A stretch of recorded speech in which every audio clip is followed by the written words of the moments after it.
Hi நண்பா, நான் உங்கள் வேல்தீரா. இதுதான் நான் லாங்காக போடுற ஃபஸ்ட்டு வீடியோ. இன்னைக்கு பார்க்க போகிற டாபிக் என்னென்னா, how I overcome with teasing.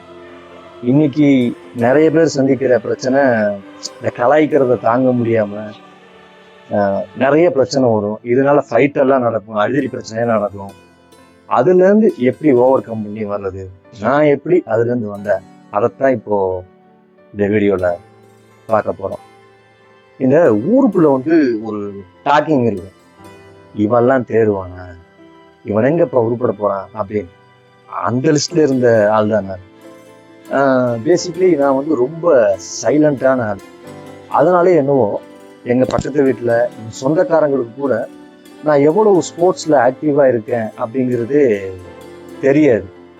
என்னப்பா இவன் ரொம்ப சோம்பேறியா இருக்கிறான், ரொம்ப சுங்கி பையனா இருக்கிறான் அப்படின்னா நிறைய சொல்லுவாங்க. காது படவே நிறைய பேசிட்டு போவாங்க, இவன் எப்படி தேரப்போறான் அப்படின்னு. இந்த மாதிரி சுச்சுவேஷன்ல தான் நான் +2 யூனிஃபார்ம் சர்வீஸ்க்கு அப்ளை பண்றேன்.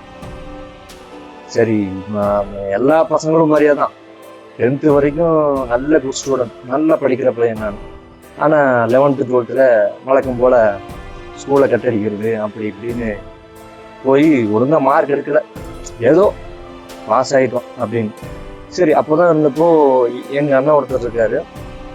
அவர் மூலியமா, சரிடா நீ இந்த மாதிரி கவர்மெண்ட் ஜாபுக்கு அப்ளை பண்ணு, என்ன கொஞ்சம் ஃபிசிக்கலாக ஃபிட்டாக இருக்கணும், அதெல்லாம் பண்ணிக்க அப்படின்னு சொல்லிட்டு என்னை கைட் பண்ணார். அவருக்கு வேணா என் மேலே நம்பிக்கை இருந்துச்சு. மற்றபடி எங்கள் சொந்தக்காரங்களை சுற்றி, எங்கள் சொந்தக்காரங்க, எங்கள் குடும்பத்தை சுற்றி இருக்கிற யாருக்குமே நம்பிக்கை இல்லை. இவன் எப்படி செலக்ட் ஆவான், இவன் சோம்பேறியா இருக்கான், சுங்கி பையன் மாதிரி, இவன் எப்படி ரன்னிங் பண்ணுவான், இவன் எப்படி லாங் ஜம்ப் எடுப்பான், ரோப் கிளைம்பிங்லாம் இருக்கு, இவன் எப்படி பண்ணுவான் அப்படின்னு. ஆனால் என் பசங்க இருக்காங்க இல்லையா,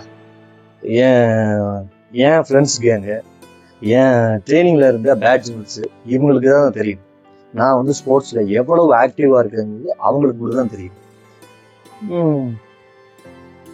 இந்த சுத்தி இருக்கிற ஆட்களுக்குலாம் தெரியாது. சைலண்ட்டுங்கிற ஒரே காரணத்தினால வச்சு கலாய்ச்சி தள்ளுவாங்க, யாராவன் அப்படி இப்படின்னு. ஆனா எனக்கு இருந்த ஒரே இது, ஆமா நம்ம படிக்கல, ஜஸ்ட் பாஸ் தான் ஆயிருக்கோம், இதுக்கு மேல காலேஜ் படிச்சாலும் எப்படி படிக்க போறோம்னு தெரியல, கொஞ்சம் குடும்ப கஷ்டம், ரொம்ப கஷ்டம், ரேஷன் அரிசி தான் வாங்கி சாப்பிடுவேன். நான் அந்த மாதிரி யூனிஃபார்ம் சர்வீஸ் செலக்ட் ஆனதுக்கு அப்புறம் தான் எல்லாமே. ஸோ நான் ஒரே ஃபோக்கஸ்டாக இருந்தேன், கண்டிப்பாக பாஸ் ஆகணும், ஊர் வாயை அடைக்கணும்டா அப்படின்னு, சில சொந்தக்காரங்க வாயை அடைக்கணும் அப்படின்னு நான் ரொம்ப குறிக்கோளாக இருந்தேன். அப்புறம் போக ட்ரைனிங் எடுக்கதான் தெரிஞ்சுது, இல்லை நீ சொந்தக்காரங்களுக்காக ஒர்க் பண்ணாத, நீ ஊர் வாயை அடைக்க ஒர்க் பண்ணாத, நீ அந்த ஜாபை கண்டிப்பாக சக்ஸஸ் பண்ணி முடிக்கணும், அப்போ நீ அதுக்காக ட்ரைனிங் பண்ணு அப்படின்னு சொல்லி என் உடம்ப ரெடி பண்ணேன்.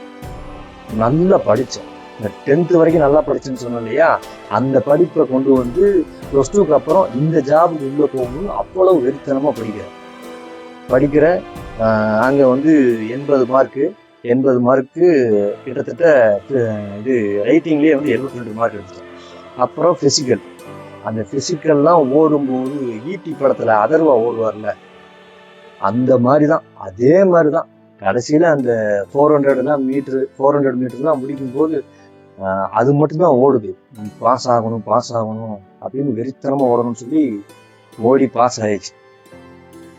ஆகி முடிச்சாச்சு. இந்த வருஷத்தோட நான் அந்த யூனிஃபார்ம் சர்வீஸில் செலக்ட் ஆகி 15 வருஷம் ஆகுது. இது 16வது வருஷம்.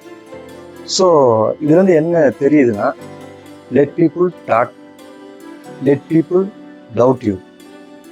ஊரு என்ன வேணாலும் பேசலாம், என்ன வேணாலும் சந்தேகப்படலாம், ஆனா ஒன்னு நீ சந்தேகமே படக்கூடாது, இதை மட்டும் மனசுல வச்சுக்க.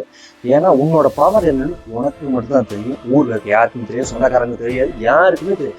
பெத்த அம்மா அப்பாவுக்கு கூட உன் பவர் என்னன்னு தெரியாது, கூட பிறந்த ஆட்களுக்கும் தெரியாது. ஆனா உனக்கு தெரியும், நீ எவ்வளவு பவரான ஆளு உனக்கு தெரியும்.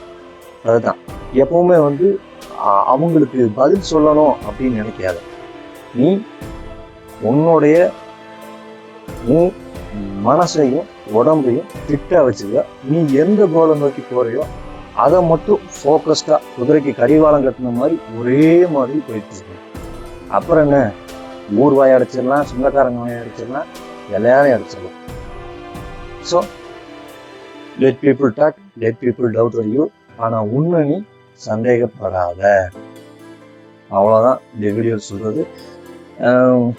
இது மூலிமா யாராவது இந்த சின்ன ஸ்டோரி யாராவது ஒரே ஒரு ஆளுக்கு இது பிடிச்சிருந்தா கூட லைக் பண்ணுங்கள், ஷேர் பண்ணுங்கள், உங்களுக்கு தோணுன கமெண்ட்டை ட்ராப் பண்ணுங்கள்.